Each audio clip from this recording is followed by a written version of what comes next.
On the evening of March 8th, 1994, over 300 witnesses, including an experienced radar operator working for the National Weather Service, police officers, and people of a variety of respected disciplines, had a phenomenal experience, a memorable experience. UFOs, flying saucers, UAPs,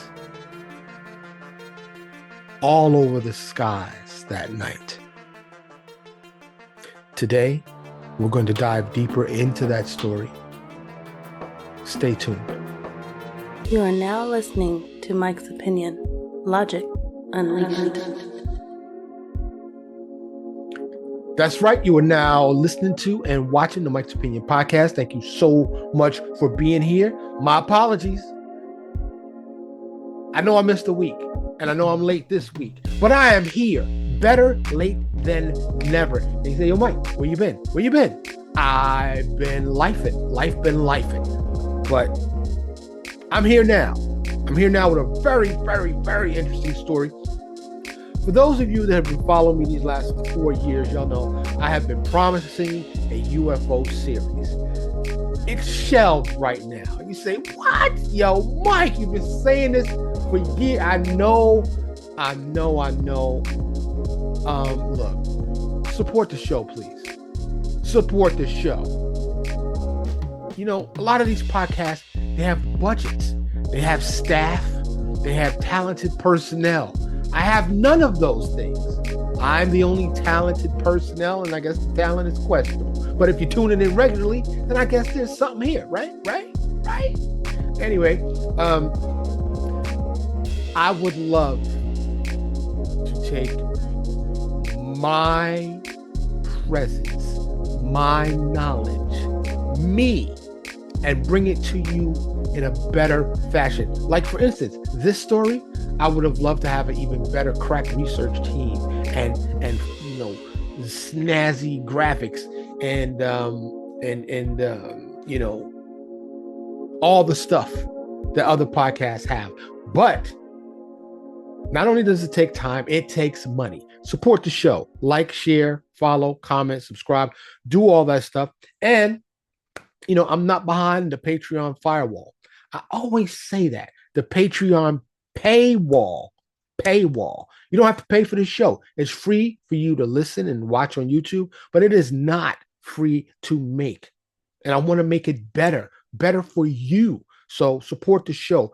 In the show notes, you can, it doesn't matter where you're getting this podcast, or if you're watching on YouTube, scroll down a bit, or in your wherever you're listening on a podcast, go tap the show notes or tap the episode, and you will see links for PayPal, Cash App, Venmo, and there's also a GoFundMe. $1. How long you been listening? How long you been watching? Huh? Even if you're new, I'm a one-man band. I'm playing the violin, the cello, the drums, the guitar, the harmonica. I'm doing all of these instruments, and it's a struggle. It's a struggle to produce the type of show I want to give you, especially for a topic like this. So support the show, please. This Michigan incident, and I'm a UFO dude, right? I've watched all the shows. I've read books. I've been reading this one book called Fire in the Sky for the last 2+ years, maybe even longer. And, you know, hey, sometimes when I should be reading, I'm on my phone playing some dumbass app, but I should be reading my book. My wife, she's laying right next to me with her book light, reading her book. And I'd be getting on her about her stuff. I'd be like, yo. And I was like, yo, Mike, you got to practice what you preach. I'm going to finish that book. The book's called Fire in the Sky by Travis Walton. Fascinating movie, fascinating person, fascinating book. I'm not, once again, sponsored by anybody. Support the show, please. But I don't mind plugging Travis Walton's book because I believe his story. I believe he is credible, and I believe what he say happened to him, and that story is bonkers. I'm going to try to do more UFO stuff since I haven't been doing that series that I promised. So maybe, I do an update episode, just general topic stuff that interests me every month. So I think maybe I'm going to add this covering a particular story that interests me. This one particularly interested me because I can't recall knowing about it. I can't recall learning. And this is a phenomenal case. Like I said at the top, over 300 witnesses, a radar, an experienced National Weather Service radar operator was blown away. This affected his whole life. He almost lost his job and his career because of this case. And look, I probably needed to preface this at the top of this episode, but I'm going to say it now. First and foremost, I need to be very clear. This episode and any related subsequent episodes about this topic are in no way intended to confuse, frighten, or lay claim to specific facts about this subject. I'm not trying to scare you because some may perceive this as some scary stuff, you know. While I have endured my own personal experiences and have also been informed firsthand about other experiences, I'm just merely reporting the experiences and the reports of others. All the content revealed in this episode and subsequent episodes, like I said, of this topic, is meant only to inform you. It's up to you what you do with this information. Okay. So I just want you to know that because a lot of people have been ridiculed over the decades. A lot of people have been shamed just for saying they saw something or claiming they believe in something. I want you to just think for a second. Just take a second. Think about the night sky, even the daytime sky. Just look up. Think about you walking on the surface of this thing we know as a planet, this round, spinning, rocky planet that's covered on the surface with mostly ocean. And I say look at the night sky because you can see more celestial bodies, stars, which our sun is a star, right? Um, and you think about our planetary system, just our neighboring planets. We've got the moon, Uranus, Jupiter, Mars, Neptune. These in our immediate solar system. And our solar system is just a speck in a huge galaxy called the Milky Way, this spiral galaxy, the Milky Way. In that galaxy, in our Milky Way galaxy, there are billions upon billions of star systems with their own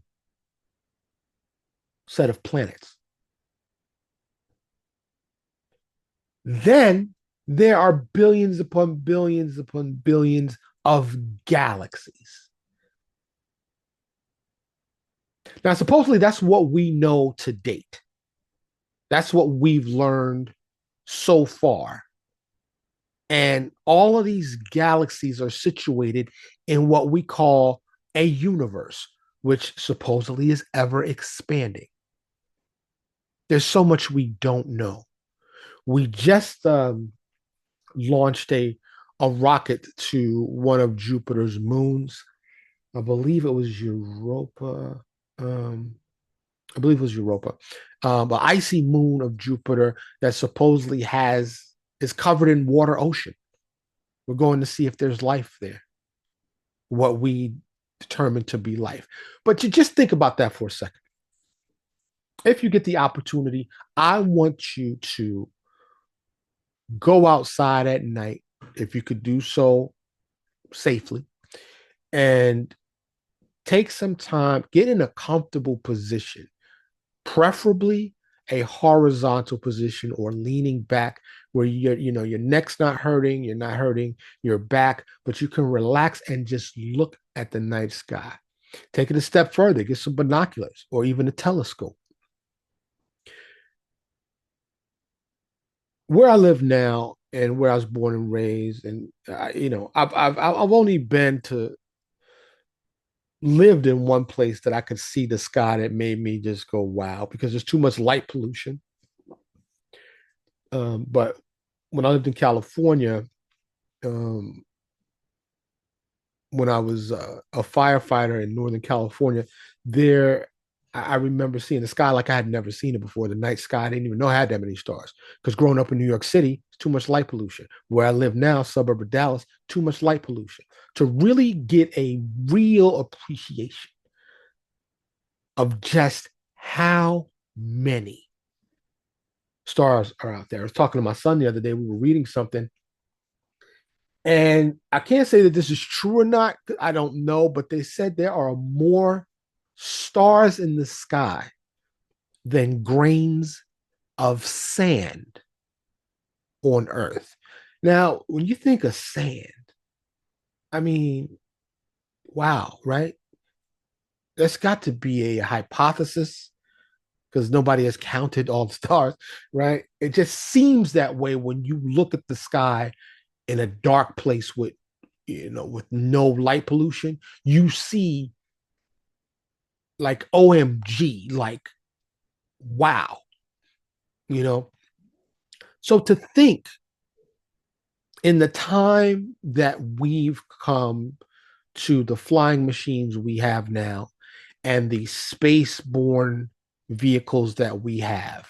We're on the surface of Mars. We're the aliens on Mars right now. Supposedly, Mars may have been a thriving planet teeming with life. But as of now, it's desolate. But we have multiple vehicles on the surface, on the surface of the moon, in the orbit of many other planets. We're the aliens. And you think about how long it took for us from the Wright brothers' first flight to the space-borne vehicles that we have now. It hasn't been that long. 100 years, if that, a couple 100 years. When were the Wright brothers? I don't know. Hey, producer, look up the Wright brothers. When was the date of the Wright brothers' first flight, please? I got a producer in the house today. She didn't know she was the producer until just now when I asked her that question. But she's a sleuth. You can't hide from her. No information can hide from her. What you got? The Wright brothers' first flight. What was the date? So while we're waiting on that information, I don't want to lose sight of my point, that it's it hasn't been that long, right? Producer, you got it? um Uno momento, por favor. December 17th, 1903. 1903, December 17th, 1903. So it's about 100 and I don't know, 10, 11 years. So let's just call it a century. I'll do round numbers. In 100 years, from first flight to now, shuttles, space, ships, rockets, we're on the surface of other planets. In 100 years, we did that from a technological standpoint. In 100 years. Imagine for a second there's a civilization 1,000 years ahead of us. What about 100,000 years ahead of us? Because supposedly this universe is 14.8. Don't quote me on that. It's 14 point something. 14.8 billion years old.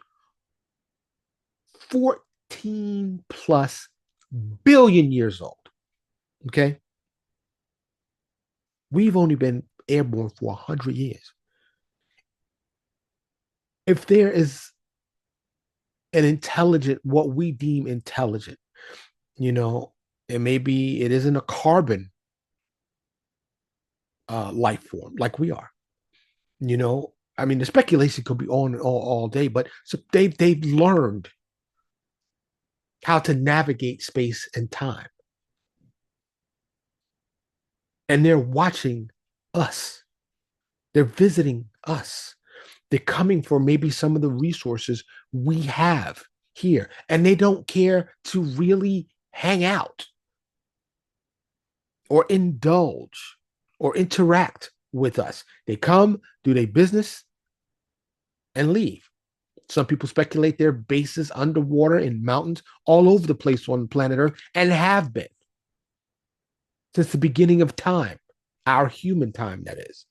Lots of speculation, but I will dive deep, well, not very deep, but a little bit deeper than I did into this case. Okay. So it's a chilly evening in March 8th, 1994. And all of a sudden, this regular guy, this skeptic, this person who didn't believe in any of this type of stuff,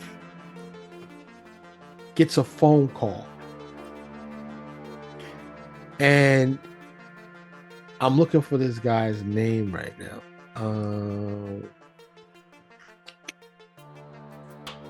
Had it right here until I changed the font. Where is it? Oh, the guy's name is Jack Bouchon. And Jack, if I'm pronouncing your name wrong, please forgive me. Jack is an experienced radar operator at the National Weather Service. Loves weather since he was a kid. He's been there, done that.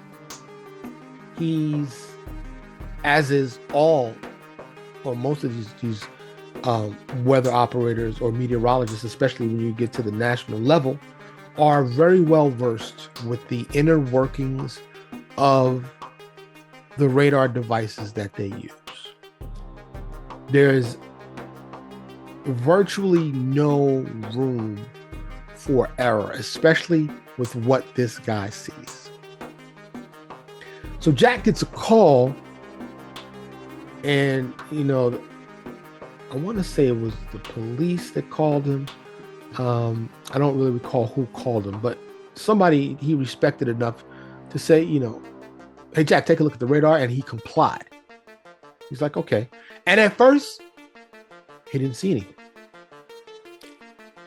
But then he goes, He sees these blips on the radar that are indicative of a solid object, a real object, not a radar malfunction, not some type of atmospheric or weather anomaly. This is indicating that this is a solid object, not only a solid object, but one with high reflectivity. This is something flying in the sky. Then there's another one. They start moving and flying in ways that defy logic. They break our physics. Going at the speeds and stopping on a dime would severely injure or most likely kill a human being had we been in that craft. Right? So Jack is bugging. He is like, what is happening? And I don't know if you have intuition. Some people do, some people don't, but most of us have it. You can look and tell when somebody is lying. A lot of times it's just obvious, and it's not even it's like a spidey sense almost. For those of you familiar with Spider-Man, all of your senses just raise up, just like when you're in danger or something's about to happen, like that, the hair stand up on the back of your neck, or we have these senses, we have these abilities, and we are not taught to develop these abilities. We just take them for granted. We ignore them unless something profound happens. But we have these abilities as human beings.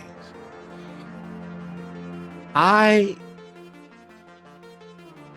have several reasons I believe Jack. Jack is a National Weather Service meteorologist. He didn't seek the limelight.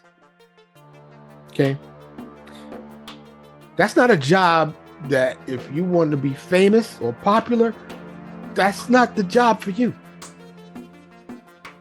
And when I was watching Jack's interview, he said he liked weather, from early on, as a kid. And only a few of us are lucky to get that type of calling to do what we love and have loved since we were very young. Right? So, Jack is seeing these craft.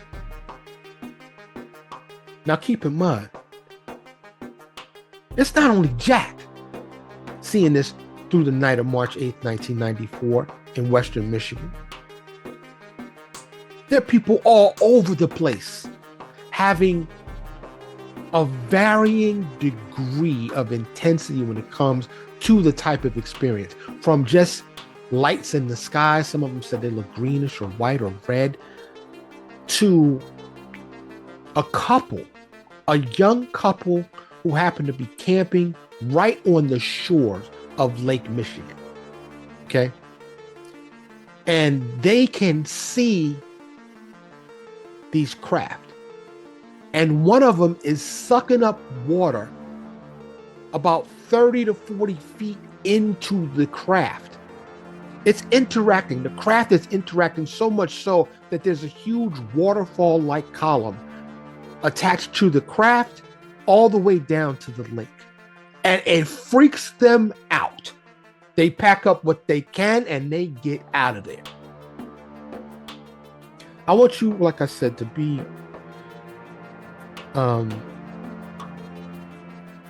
unfrightened. Because like I said, this can be scary. I just want you to approach this with an open mind. Think about you and your body. Our biological system, right?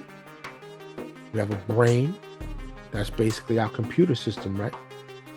We have eyes, a heart, lungs. We have these appendages, these fingers, these 5 fingers with opposable thumbs. We don't really think about these things a lot because we're so immersed in the day-to-day. We're just here on Earth. You can't leave the planet. You can't touch a cloud unless you're flying, right? Unless you're on a really high mountaintop. There are certain people that are called remote viewers that can leave the planet. Their consciousness can leave the planet. But can you imagine being a young couple camping out, just chilling, enjoying the biggest lake in America, one of the Great Lakes, and seeing a craft, most likely from another world, sucking up water out of the lake 30 to 40 feet into the sky? For me, and I will cover my own experiences in an episode later, but having had personal experiences with flying objects that I could not identify, and perhaps even a deeper interaction, I would have stayed and watched. There are many stories of abduction. Some of them are not pleasant, but fear of the unknown makes people not want to talk about it, makes people not want to think about it. They can't control it. They don't know what it is. And the fear is understandable. Excuse me. The reluctance is understandable. I get it. But I'm more of a curiosity seeker. I'm more of a wanderer. You know, I want to know what's out there. I want to experience it all. I would love to travel space, and but we're not ready. We're not equipped. What we call flying is not flying. It's thrusting until we get to the point we need to be. Excuse me. And again, in space, there's no gravity, so you just float on, like the song says. So back to Jack. Jack is seeing these craft move as if they are aware that the radar is watching them. They're in a triangular, there's three of them at this point. They're in a triangular formation and they're moving in synchronicity. And they're staying when he moves the radar, because he can pinpoint and aim the radar where he needs it to be. When he moves it, they'll move and get in front of the radar in formation. That's crazy. That's bananas. Not only does that indicate intelligence, but an intelligence beyond our current intelligence and maybe beyond our comprehension, because the radar obviously emits something in order to capture the information. They are not only aware of that, but they're aware of when it moves. And at one point, Jack said he saw a large group of them as if they were having a meeting. All the while, keep in mind, it's March in Michigan. Most of Lake Michigan, a great part, is frozen. These craft are positioned over the only spot in the lake that's not frozen. These craft would go from 3,000 feet up to 60,000 feet in a snap. Travel tens of miles in an instant and stop on a dime. Who's in there? Is it a drone from another planet? Is it military? And I have to expound on the military possibility for just a minute, because, you know, I think we as the general public are a little naive, a little trusting, because one, it would take too many of us to really group together with one focus to get anything changed. You know, there's a very contentious presidential election coming up, as you well may know. And so we know how much money is spent to rally people to vote for one candidate or the other. So imagine if we really wanted to get,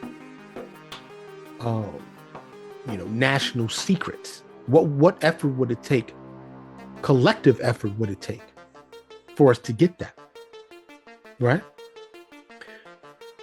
But if it's the military, and the military has a history of lying in the best interest of national defense.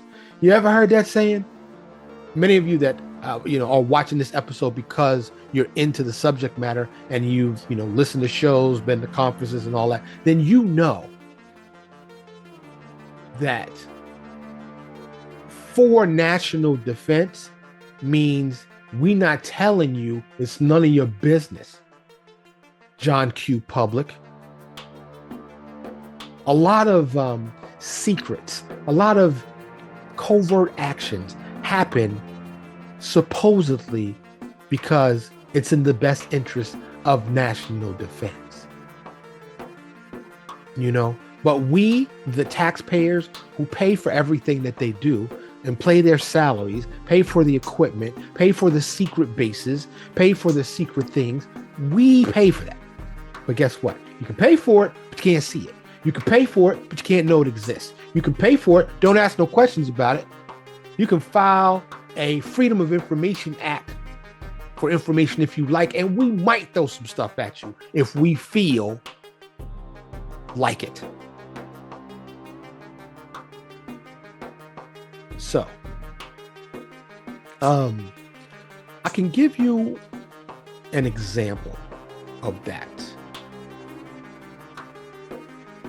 We now know of a stealth helicopter. Okay.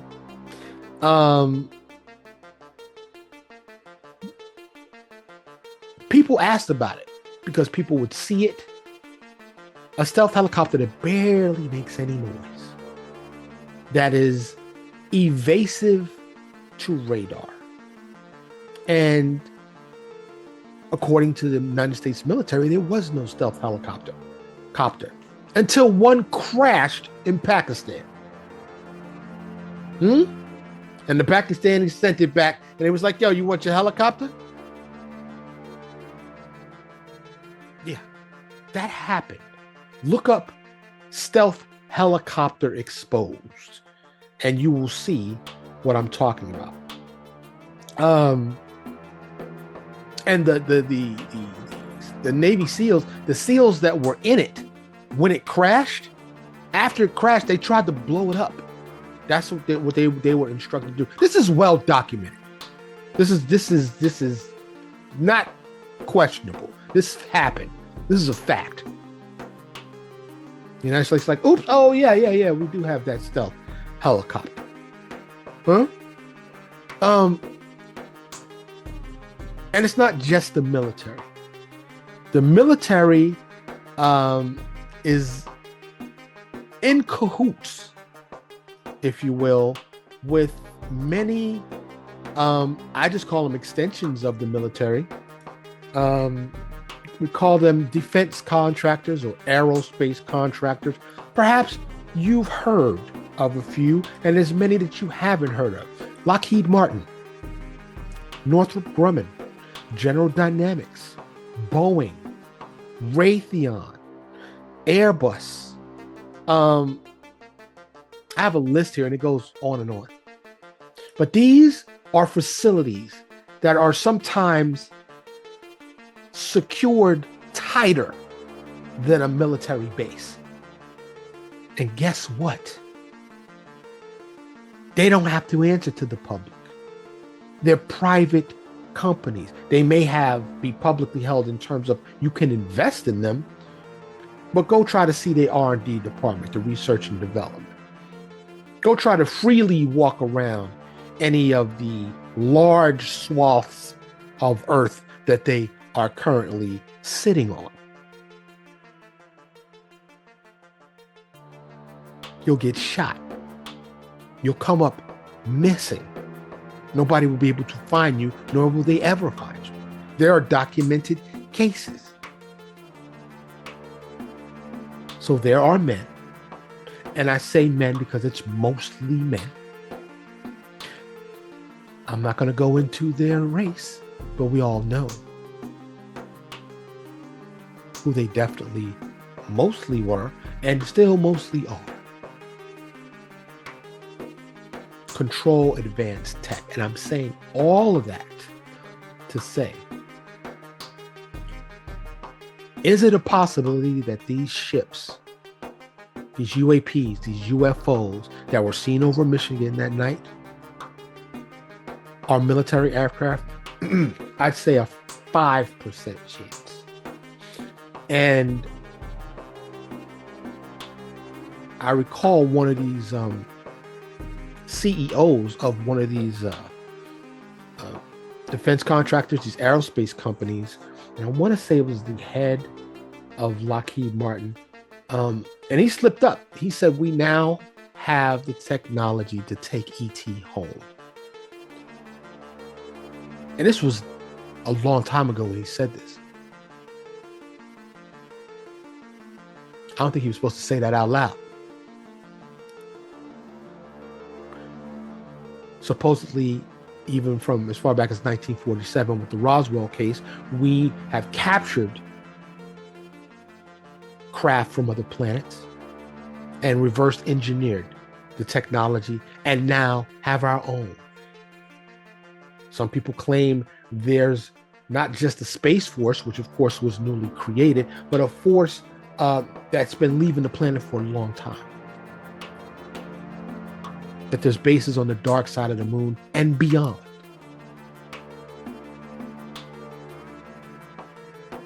I don't know. But what I do know is that there was a helicopter that could be right over your house and you wouldn't know it. And the United States government tried to say, we don't have one. We don't know what you're talking about. Until it crashed. And they had no choice but to acknowledge it. Okay? The HC-130, the stealth bomber, I just want to, I'm giving you this information to put things into perspective, maybe to wake you up a bit, maybe to open your eyes a bit, if you really give this some thought. The B-2 stealth bomber looks like a wing. It looks futuristic today. Took his first flight the 17th of July, 1989. 89! It was first manufactured in 1987. The A-10, look up, if you don't know what an A-10 is, of course, I was in the military. I was in the Air Force. Okay? And I was on the largest Air Force base on the planet. There's a MAX, SAC, and TAC base. All branches trained there. Navy, Air Force, Army, Marines, all of them. All of them. This Air Force base is in Florida, and they own a great deal of the panhandle of Florida. And there's fence, and they have signs that say, cross this line and we can shoot you. We are authorized to put a bullet in you. Okay? This is the type of people we're dealing with. We've supposedly given them that power, right? A lot of us were born into it. It already exists. This infrastructure, this government infrastructure, this military infrastructure. Play with it if you want, you will find yourself dead. Try to hop that fence. They not playing. They not playing. What they're protecting. What are they hiding? What's so secret that we can't know? But the A-10 is a phenomenal plane. It maneuvers. It's so agile. I've seen it fly, and it's crazy the thing this plane can do. But the A-10 first flew in 1972. It's a jet, and it's crazy looking. Look, again, I'm not trying to alarm you. I'm not trying to scare you. So there's nothing to really fear because there's not much we can do about this stuff anyway. I just want you to know that on the night of March 8th, 1994, there is a small possibility, even though I don't think it is, but there's a small possibility that it might have been us. And if it was, we have craft that can do things that are beyond what we currently know to be able to do.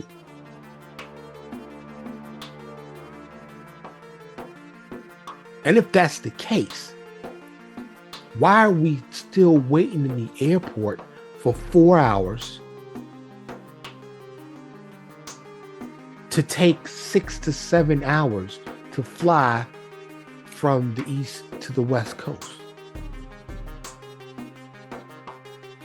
when we have craft that can get us there in 10 minutes? If that technology exists and humans on Earth, why would they not? Why would they selfishly keep that? It's about money always, right? It would change the game, because those craft probably ain't using JP4 jet fuel. I mean, if we could move around a planet like that, imagine that. There have been whistleblowers, especially as of late. There have been news stories where the military has now come out, which they have been denying it for decades, but they have now come out with video that there are things in the sky that we don't know what they are, and we cannot identify them. We don't know what they are. And for decades, they used to ridicule people and say there's nothing there. You're tripping. You're crazy. You saw things. You saw swamp gas. You saw the light from Jupiter. It was the planet Venus that you saw. And people was like, Leo, I know what I saw, and it wasn't none of that. Why are they saying stuff now? Why are they slowly trickling this out to us? There's many reasons, or many speculative reasons out there. If you're into this type of subject matter, then you probably are really well aware of it. But the reason why I don't think this was us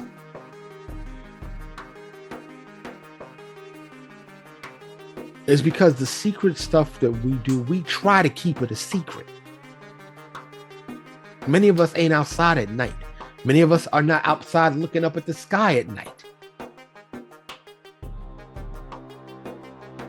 And for this many craft and this many people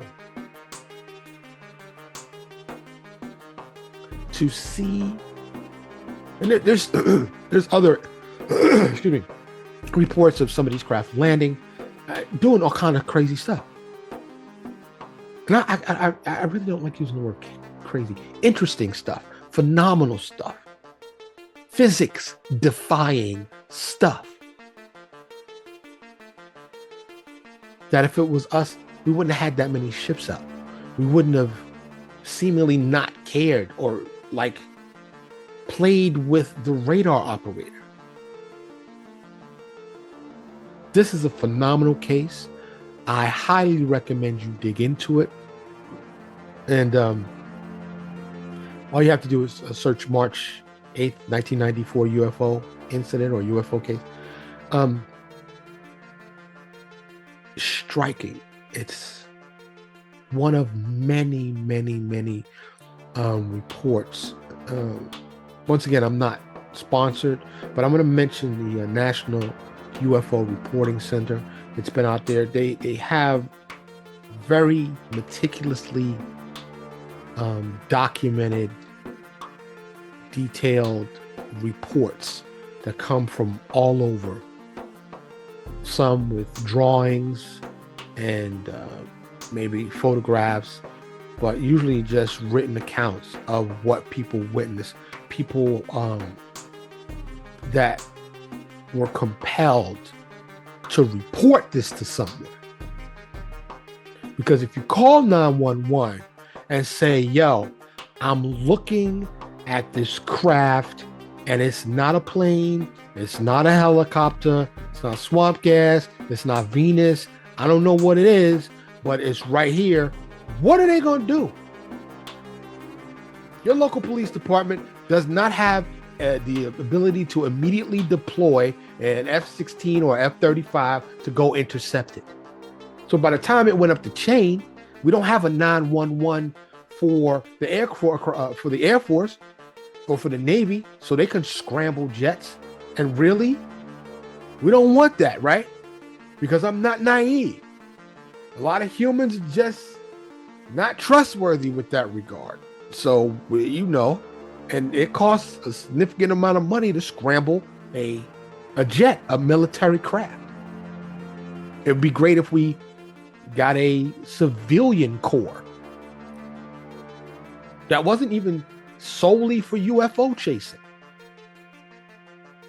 but that we could get with them and not want to shoot them down like the military seems to do. And maybe they know something we don't. Maybe they are protecting us. I'm never going to rule that out. Maybe this stuff is secret because it's so frighteningly horrendous and horrible that the public don't want to know, because society would break down. It would be chaos. Maybe they are protecting us. But I know their lies they've told in the past was self-serving for them. It wasn't to protect us. So that's why I'm a little hesitant to believe that. Typically with these UFO incidents, on the night of March 8th, 1994, just like they show up unannounced, unexpected, and suddenly, they vanish just the same way. Unexpectedly, suddenly, they're just gone in an instant, in the snap of a finger. Gone. Now, if you look at other reports,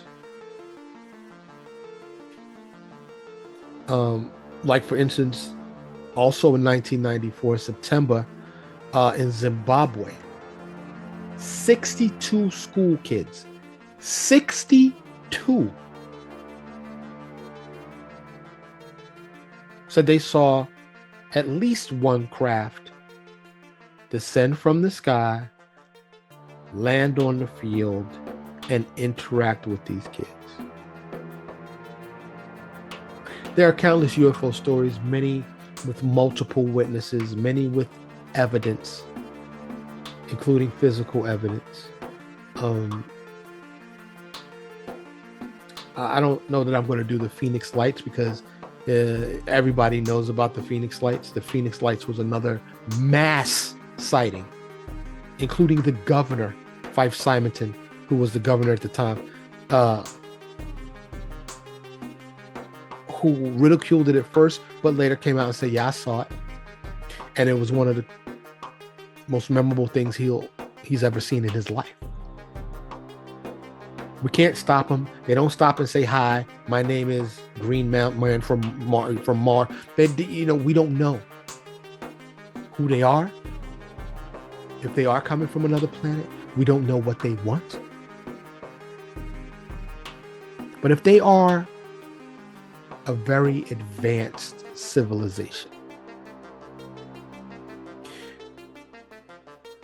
and they communicate at a level that is so far above our level of communication, and that they witness the immaturity, the collective immaturity and violence and savagery of us humans, they may just go, it's like us trying to communicate, for lack of a better analogy or comparison. This comparison's been used a lot, but it's like when you see an anthill. Those ants are obviously intelligent. They working, they doing stuff. They have the wherewithal to want to protect themselves and their colony. As like us trying to communicate with them and say, what are y'all doing? It's the same thing, perhaps. I don't know. Again, I'm not plugged. Not sponsored, but I'll plug this. I saw this story on Unsolved Mysteries. They did a reboot of the old series with Robert Pack, I believe his name. He used to narrate. He was very well known for his voice. He narrated many things. But I'm always seeking out UFO stuff. And I was pleasantly surprised to find that they had rebooted the Unsolved Mysteries series and that they had these stories on there. There's a couple of them. There's others on there too. But this one slipped by me. And I thought I knew all the major UFO stories. And this is a major story. Major. On a cold night in Michigan. Back in 1994. Check out that national UFO reporting, though, because it's still going. This is not stopping. People report stuff every day. I'm going to leave you with this. If just one of any of these sightings, any of these reports, any of these abductions, any of these incidents are true and are an actual intelligence from another planet that is non-human. One, if it's just one of these out of the thousands, hundreds of thousands of sightings and reports, if just one is real and true, it changes everything. It changes everything.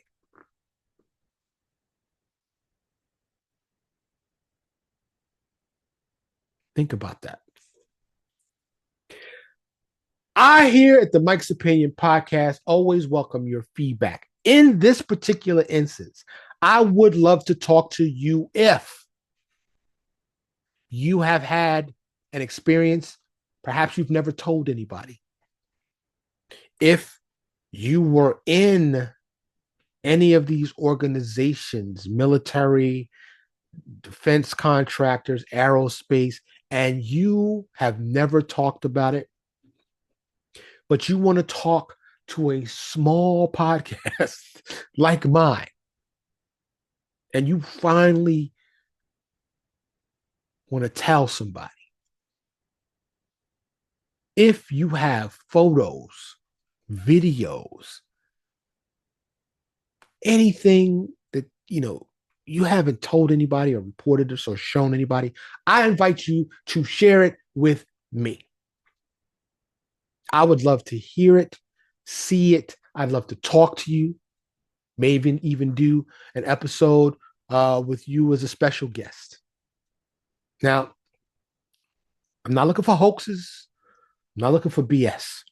And I will do my best to corroborate and to vet whatever information you tell me.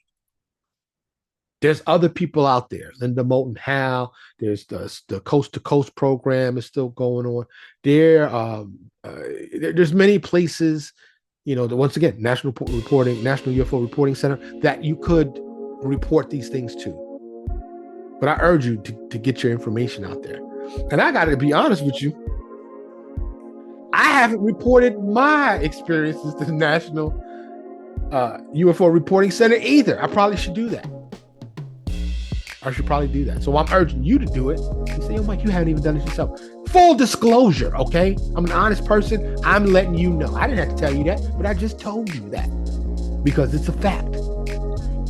It's the truth.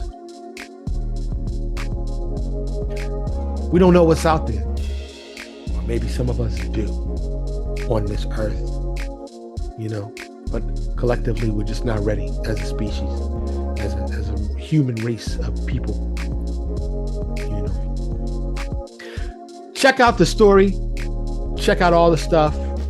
Take a minute, look up at the night sky if you can.